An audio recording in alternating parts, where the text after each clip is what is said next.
Hey, everybody. Welcome to the Daniel Davis Deep Dive Intel Brief, where we give you the best of what we talked about this week so you don't miss anything, even if you weren't able to watch every show, as well as some of the things that are breaking. Even today, we have breaking news to make sure that you're equipped to know what's going on in your world. And we're going to start off this week with the biggest news, of course, which was the election of President Donald Trump to a second term.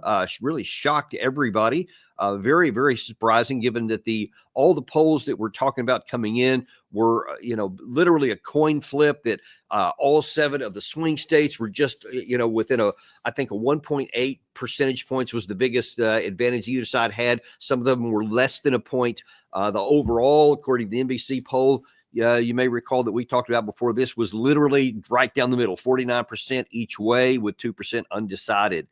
And then when the election results came out, it was an overwhelming victory for President Trump. The Republicans also got control of the Senate, which was a possibility, but the strength with which it came through did surprise very many people.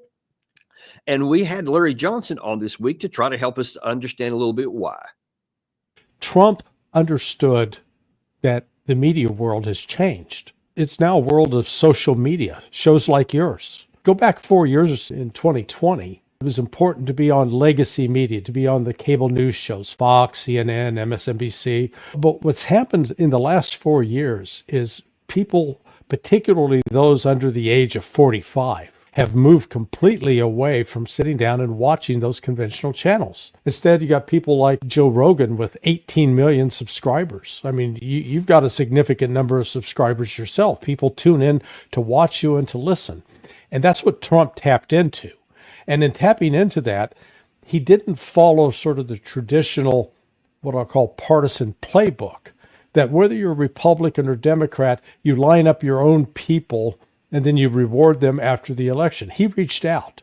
And so the fact that he was able to negotiate, make a deal with Robert F. Kennedy Jr. to say, hey, you've got some very interesting ideas about the healthcare and influence of the pharmaceutical industry in American politics. I want you to come into my administration. Reaching out to people like Tulsi Gabbard, and then going on the Joe Rogan experience. So Trump tapped into that, and the Washington establishment, and this is not just Democrat, but it's also with the sort of the embedded Republicans, they gaslighted people. They kept telling them that, oh, you're not miserable, you're happy. Oh, you're not experiencing inflation. Prices are great. Oh, you're not experiencing troubles with employment. We got full, they kept lying. And people, frankly, I think were fed up with those lies. So a sizable majority, voted for Donald Trump, and Washington is in shock today. That's good. And that's good. He tags that out there, and certainly that's the case. There's no question that especially among the Democrats, that they are in shock, and frankly, many even in the Republican Party are very surprised, pleasantly so in their case. But this really just goes to show that there are some real changes going on in the United States in the way information is processed. Now, it had a massive information issue here, and some of the questions that are going to have to be explained here in the coming days and weeks is how the polls got it so wrong. Or did people somehow change their mind in large numbers, in the millions across the country? Because when it turned out that all these polls that showed how close everything was, turned out it wasn't that close. There was some significant changes in how the actual voting took place in comparison to what the pollsters claimed in all their polls was going to be the case here. And then in just the fact that the American people are like you, people who are watching our show, are turning more and more away from the mainstream media.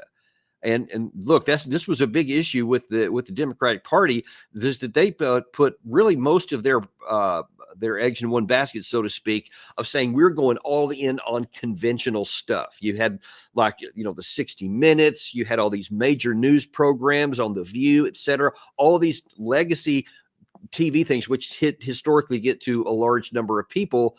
And that's kind of the way that they've always done it. And they dominated that. The Democratic side dominated that. You may recall that Trump took a lot of heat that he was unwilling to go on 60 Minutes and unwilling to go on some of these other big shows that historically people have been fighting to get into. Well, it turns out that he made a calculated decision that that's not where he thought the priority lie. So more and more people are viewing some of these mainstream media outlets and a lot of these shows and a lot of the newscast is either being, hyper partisan, like so far away from your view that you don't want to listen to any of it, or simply giving you a candy coated story, what's for public consumption, as opposed to what we're able to do in this show. Because I don't have any funders telling me I can or can't do anything. And there's no owner of our show that can say, hey, you need to tone down rhetoric on the Ukraine side or whatever. So I just tell you what we honestly believe, what Gary and I have found from when I were looking at all the different sources of information that we get on a daily basis from multiple places. And we just present, this is the ground truth reality as best we can identify it right now. Whereas on these other legacy media, they don't do that. They are constrained by funders and financial backers, and they do have to trim their sails on certain things, and they can't say certain things. Well, the problem is American people and really people around the world are just going to they're just tired of that. They want to know the truth. They don't want to be treated like they're stupid, like they can't handle the truth. They want to be told what's going on, and then they get to make their own mind up. They get to decide for themselves what they're going to think and what they're going to believe. And listen, we look at the chatter here on our the text that's going on, and when people are responding as we go through in the comments and stuff, and a lot of you don't agree with some of the things we say, and that's perfectly fine. That's why we don't shut you down. We don't cut it off. A lot of you have great engagement back and forth with you, which is another big benefit here that you don't get like when you're watching CNN or Fox News or Newsmax or any of these others. You're just a passive looker and observer. Here, you actually get to engage, and here you know that the people who are on the screen and some of our guests, we actually read these. We pay attention to you. We've actually had what started off as guests on our show sometimes because we actually listen to you. And then we also see that you guys are talking amongst each other, and we think that's fantastic. Whether you agree with us or not, we just put information out there, and that's why we trust you that you're smart enough to come to whatever decision you think the facts come to. And we're going to continue to do that. And I think that you're going to see that trend continue on.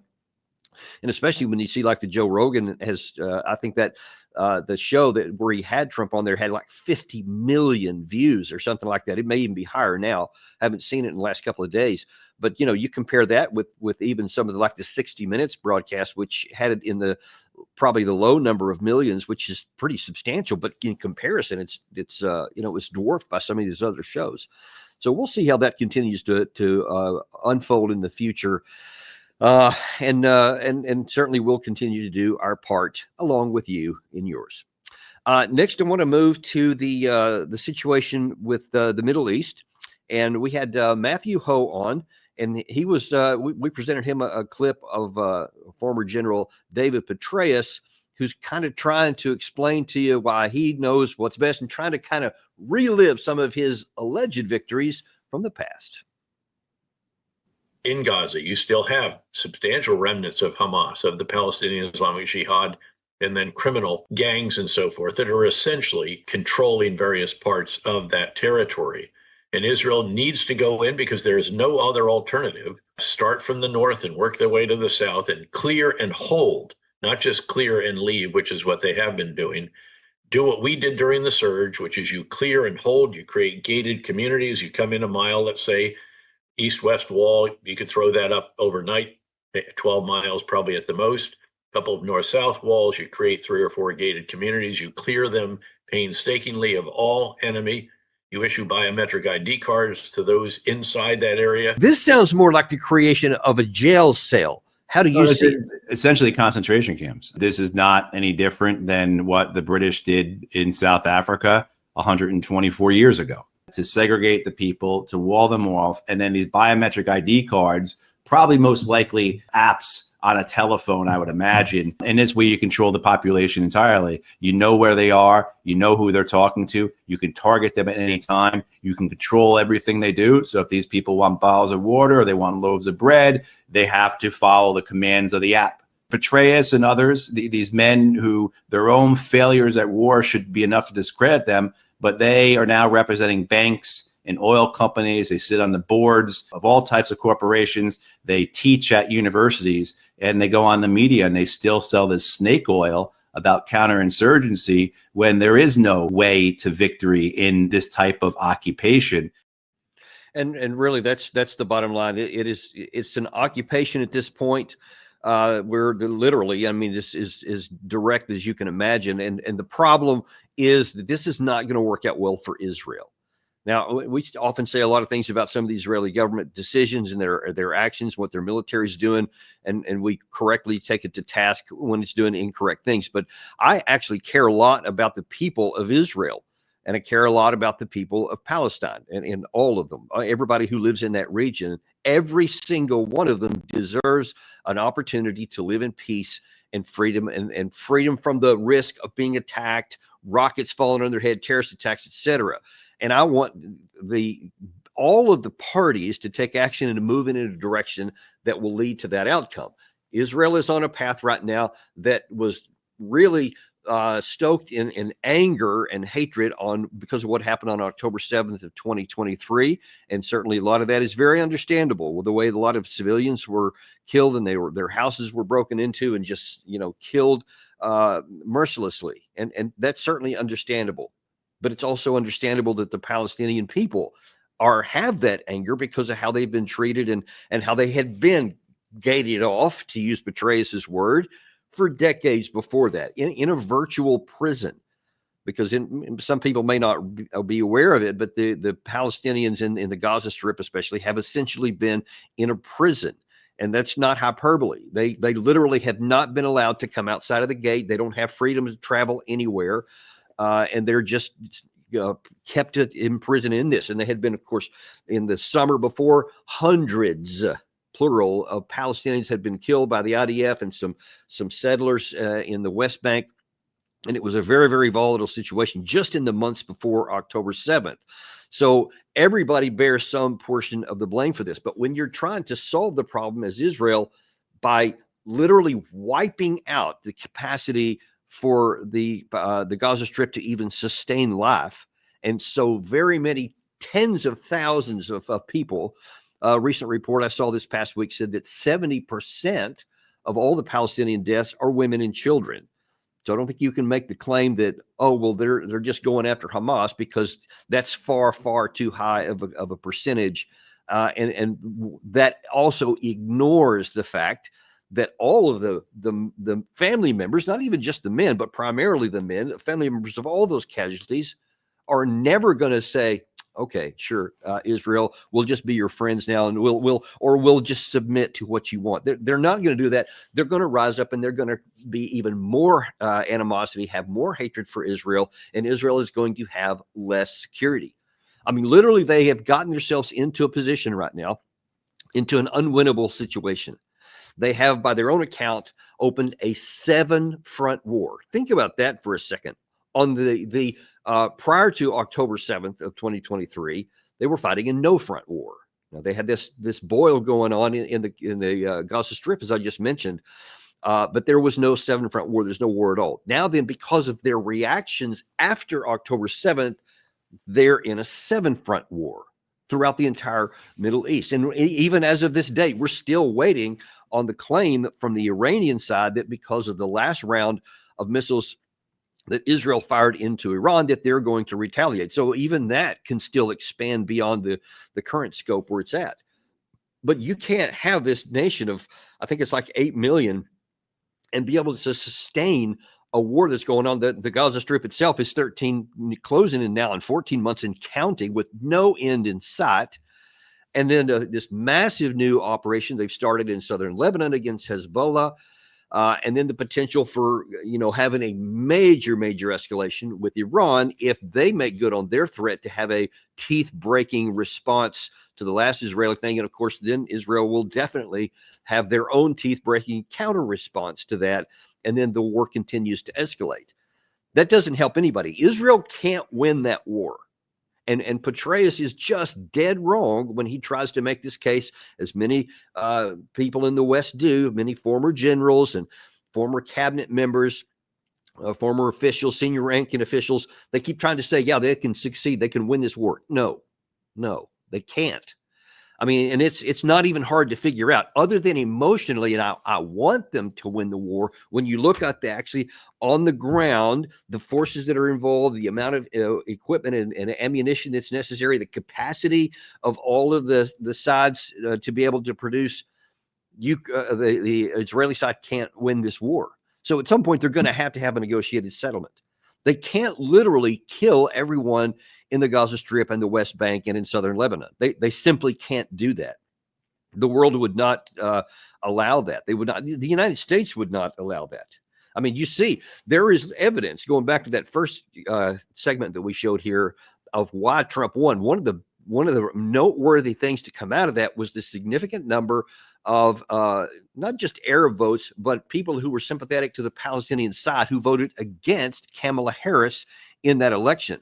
And especially in Dearborn, Michigan, and throughout Michigan, it had a significant effect in there and really helped for her, to cause her to lose there. But it was a big electoral reaction on the ground. It wasn't just a protest vote like it was earlier in the year during the when Biden was at that time running for the nomination for the Democratic Party, and they had this big protest vote of against him, even though everybody knew he was going to win.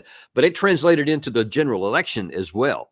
And so that shows that the American people, and it's not just Arabs, it's plenty of born and raised in America people who just don't like how these Palestinian people are being handled and killed in large numbers. That's going to grow. It's not going to diminish over time. It's going to continue to grow. And the Trump administration is going to have to deal with that as well. And so there has to be something done different. There's going to have to be a negotiated settlement, or this war is going to go on forever. And in fact, one of our other guests during the week, Andrei Martyanov, also weighed in on that and talked about how this truly is unwinnable for the Israeli side. Hamas, they do have inflow of new forces because people want, to avenge what happens there. And when they see killing their children, killing their relatives, and basically ethnic cleansing and genocide, that's what it is. So in this case, they cannot kill Hamas because Hamas has now become essentially more than just some kind of the isolated military or political force. It is now ideology, because obviously those people who kind of ended up under the steamroll of IDF, they will never forget that. They will always be after Israelis, and that's just, never-ending story until either side collapses, which in this case, Arabs and Arab Street simply has more. Israel doesn't have resources and human resources. So we might be, I'm not saying that it's necessarily predetermined, although some people say that it is going to happen, but I definitely can see the possibility of Israel simply melting away. And that's probably already is happening. They are melting away. I'm not sure that they're going to melt away. They do have a considerable amount of combat power, and they could go a lot longer, which in one sense is unfortunate because that means a lot more people can die, and the deeper that they can get themselves sucked into it. I think that given the history of Israel, they have shown an ability to, even if it's later on, to finally recognize when something is unattainable, and then making whatever is accommodations necessary to bring it to an end. And I certainly hope that the pragmatism of the President Trump that he showed many times in his first administration, I hope that he'll come into this one and also go down that same path and say, hey, this is not going to work. You can't going to succeed there. And Trump, for his part, is going to have additional pressures as well. Because as we've been talking about many times on this channel here from the current administration, we've already admitted that we're running very low on interceptor missiles, which especially if this issue with Iran continues to fester and to go back and forth with multiple rounds, it is costing in the billions of dollars. And it's not even just the amount of dollars we've having to spend on these interceptor missiles, but the fact that they are so long-term and how long it takes to produce them and to replace them. And we keep using them in large numbers. And when they spike during these kinds of events here, we're running low on them. And of course, Ukraine continues to demand and beg more because that's obviously a constant threat, a routine requirement for them. And we just don't have enough. And Trump is going to, when he comes into office, when he's inaugurated on January 20th, is going to be able to see the information there. And he's going to see, hey, our stockpiles are dwindling real low. I mean, he certainly cares about the Israeli people. He's had a lot of support from Jewish backers, certainly in this election especially. And he's always had a soft spot for them, and that'll continue on, I'm sure. But he's also very pragmatic minded. And he's not going to say, hey, I'm just going to keep doing what's good for you and bad for us. If Israel is not willing to have a negotiated settlement and bring these wars to a conclusion, then they're going to have an open-ended deal, and we may not be able to keep providing all of these weapons. Now, Trump is already on record as saying that one of his initial priorities is going to be to end the war between Russia and Ukraine. And that's good, because then that'll stop some of the bleeding there of all this ammunition that we keep sending out. But if this Israeli one keeps going on, we're already really dangerously low. There's the amount of ammunition that has gone out of our coffers so far is already going to take years, plural, to recover from. And that's if the bleeding of all this stuff stops tomorrow. I mean, it's still going to take years. The longer we go with continuing to send plane load after plane load, or ship after ship full of ammunition and gear and weapons and other kinds of support to Israel, it's going to take even longer, and it's going to move that date further to the right.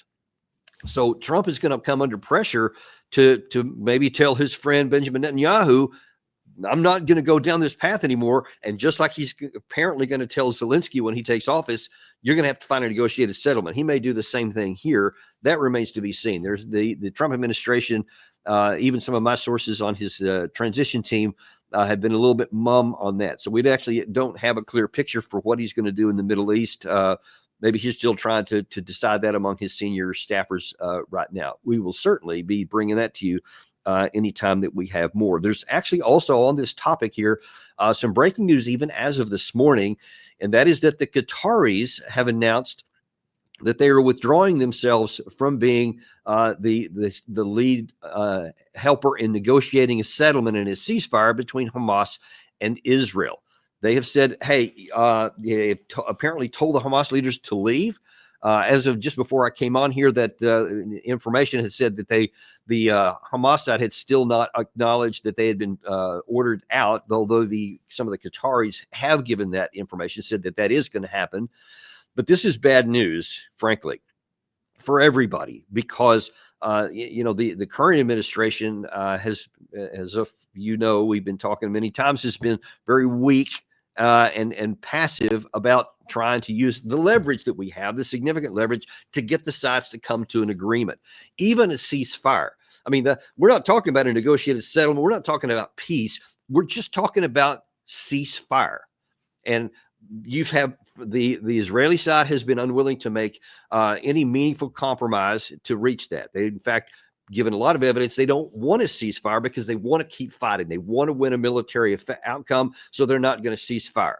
But at least according to reports, they have said, but if we get all of these things, we'll agree to a temporary ceasefire. Then on the Hamas side, they also deserve condemnation because they apparently have been unwilling to compromise on some key issues there that could have been met, even if they didn't get everything they wanted. I think the last time that there was anything close to an actual possibility that the Palestinian side was the sticking point was on that corridor between Palestine and Egypt, where the Israelis said, that's where lots of arms and ammunition comes from, and we don't trust the Egyptians, so we are going to stay in occupation duty on that.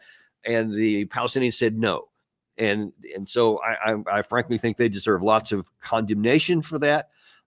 Sure, you may want it, but look, first of all, you got to get the killing stopped. And until the killing gets stopped, you can't even move to step 2 of trying to find a negotiated end or any kind of settlement or a permanent ceasefire.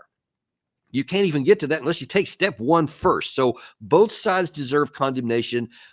Our side, frankly, deserves some blame as well, because we're not trying to push anything. We're not using diplomacy. We're not being coercive to those sides to get the killing to stop. And the net is that the war continues on unabated.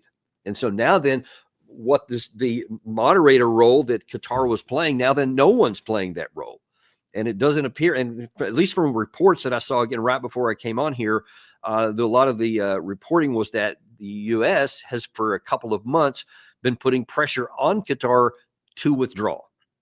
And it's a little bit curious now that there's going to be a new administration, we're 70 some odd days away from the transfer of power, why they chose now to make that decision, and why the current administration chose to press the matter until they got resolution. It's unclear what's going to happen, but all the bottom line is it makes peace ever more elusive and ever more difficult, because now that we don't even have a path to step one, and that means more Palestinians are going to continue to die, means more Israelis are going to continue to die as they continue to fight, and the war just will go on and drone on and on towards no apparent outcome. Last thing we want to talk about today was one of the other things that's indirectly tied to the Trump election victory, and that is one of the primary things that he has promised is that he is going to end the Russia-Ukraine war. He is going to negotiate an end to that. He said as far back as March of 2023 at a CPAC meeting, that's where one of the first places he declaratively said, I will end this war. I will end it on day one, etc. Now, we've talked many times, that's hyperbole, but the point being that I will start taking action on day one to end the war. Ergo, don't think that we're going to have a perpetuation of the policies that the current administration has when he takes office. He is not going to. And so a couple of days ago, Vladimir Putin was asked what he thought about that. At the Valdai conference, one of the questions that he had was, what do you think about Trump coming in and about his desire to end the war? From the outset, I can tell you that his behavior when there was an attempt on his life, I was impressed. He's a courageous person. And it's not just about the hand he raised and his call to fight for their common values and ideals. Of course, there was a rush of adrenaline, but a person shows their true color in these emergencies. And this is precisely one of those cases, and I think he acquitted himself admirably in a valiant fashion as a man. But what he's been saying publicly up until now, I would be loath to comment on what was said during the electoral campaign, because, that was a deliberate thing to fight for votes.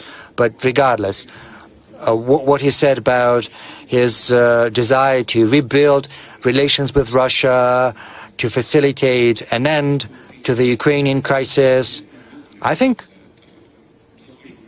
this deserves attention at the very least, and I would like to take this opportunity to offer my congratulations on his election as President of the United States. And if he does what he has been promising, before the inauguration, if he makes a phone call, if he says, Vladimir, let's meet, I don't think it would be beneath me to call him myself. So you're willing to talk to Trump? Yes, we are. And we're going to certainly find out how realistic that is. How much Putin is willing to listen, how much Trump is willing to talk, and just where things are going to go there. Now, I'll tell you, obviously, you've heard me many times saying that we should have reached a negotiated settlement long ago. So I'm definitely a big fan of and are grateful that both Trump and Putin, at least verbally at this point, are saying they're willing to engage in negotiations towards an end statement. We're also going to, of course, you've seen, we showed you earlier this week, that clip with Trump when he was talking to Zelensky, also saying that he was going to have a negotiated settlement of some sort right afterwards. Zelensky has subsequently, gave his own message of congratulations to Trump and said that he's, talked to him afterwards and apparently said, hey, it was good to get to talk to him. And I felt confident afterwards. So it's going to be interesting to see how all of that works out. I can't imagine the scenario where Putin and Zelensky are both happy about how things are going to turn out there. I mean, if they were both happy about some kind of negotiations, they could have done that long ago, not just waiting for Trump. But in any case, it certainly remains to be seen what's going to happen with that. I know many things are going on in the Trump team right now as they're preparing the personnel for who's going to take over a lot of these positions that have to do with negotiations for this. And the Trump team itself is kind of nailing down what actually is going to be their plan of action. So we'll find out what happens when he takes office on the 20th. But listen, we need to understand some things here, and there's going to be some hard changes coming one way or the other. The war will not continue on as it has been. That is a fact. So in the next 70 some odd days, first of all, let's put ourselves in the position of the Ukrainian troops. Now, they have been suffering egregiously. We put that chart up several times that the New York Times put out that shows, how much over the last 5 or 6 months territory Russia has been gaining. The Ukraine side continues losing personnel in large numbers, and their defenses have been weakening. This was even before the election. And so you have to wonder how difficult is it going to be for the Ukrainian military, for the personnel, to continue fighting as ferociously and difficult as they have, when now they're no longer even ostensibly trying to fight for a victory, but they're just trying to keep the lines something close to where they are, waiting for 70 days for Trump to come into office to find out what he's going to say to Zelensky, where this is going to go to have some sort of negotiated settlement. But they know it's not going to victory. And I can just tell you, from someone who has 4 combat deployments of my own, it is insanely important to have a psychological edge and a belief in what you're doing, because you have to be willing to take action that in which you could lose your life, or as a combat leader to be able to, take hard decisions about how to conduct tactical operations as a unit commander of various sizes, to order men into action that some of them aren't going to come back from. That's hard under any circumstances, even when you have a lot of motivation and you believe in what you're doing. But it is so much more difficult when you know that you're only fighting for, I don't know what, the end, to find out where the end line is going to be, where the settlement's going to be. That is a very, very tall ask. And I think it's an incredible, difficult thing that's being put on the shoulders of every single one of the Ukrainian fighting men. On the Russian side, actually, that increases their motivation, because now then they can think that, hey, if we keep pushing here, we'll get a better deal for our country, et cetera. Though I'll also admit, even that is going to be tinged a little bit, because now even the Russians are like going, okay, well, the war's coming to an end here pretty quick. Let's maybe don't take so much risk and take the possibility of being really aggressive action when we can survive this war. Because a lot of the belief of war, and I can tell you from my own personal experience, I did not expect to live when my first combat. It was a major tank-on-tank battle. I was with the 2nd U.S. Cavalry, and we were the lead outfit for the U.S. 7th Corps in the fight against the Tall Colony Division, the Iraqi Tall Colony Division in 1991. We didn't know before we had engaged. None of us had any combat experience either. We knew we were going to be at the front of the conflict, and we knew that we were the lead element that was going to hit the enemy first. And they told us we would probably have around 10% casualties when we went and fought, and I'm literally on the front line with that. So I had no expectations I was going to live. But you're like, this is my duty. This is my job. I'm going to do it. We're going to go in and fight. But if the situation is different in that, okay, now that the war is going to come to an end, I'm not sure I want to take a lot of risk that's going to potentially get me or some of my fellow soldiers killed, because I want to survive the war. It's one thing if you don't know where it's going to go and you just have to do your duty. It's a second thing if you know it's coming to an end, and now then you're like, I'd like to live and get through this thing. So it's going to affect everything. And it remains to be seen how that plays out on the battlefield. The leadership on both sides is going to have to navigate this. But just as a human being, it just makes me want to say, you guys need to do everything that you can to end this war. But the Trump administration, the Zelensky group, and the Russians themselves. And you see on your screen there, actually, I think this is from yesterday. Elon Musk is actually engaging in this as well, which you wouldn't ordinarily think that his foreign policy chops were something that would be put in there. But he's playing a role. He has actually been engaged with this, some of his Starlink stuff, and so he does have some potential assets to bring it to bear here. But that was really interesting that he was involved with that as well. That was one of the pieces of information we wanted to pass along. We'll be watching how that one goes out too.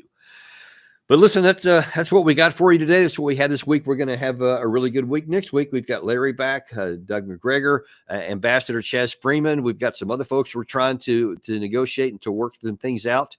So we're really looking forward to that. I think tomorrow we're going to have a show with an Iranian expert, somebody who has some experience dealing with the Iranian regime, talking about what the possibilities may be of that war expanding and what they may do. That should be produced on our live channel tomorrow. So look forward to that. Be sure and if you guys want to go watch the Apple podcast route, I know a lot of you can't watch all the videos, but you can put it on your car radio or on your iPod or any other device. Go to Apple Podcasts, Spotify, Podcast Addict, anywhere you get your podcast. Type in Daniel Davis Deep Dive, and you will find us waiting there for you. Thank you very much. Hope you have a good weekend, and we'll look forward to seeing you next week on Daniel Davis Deep Dive.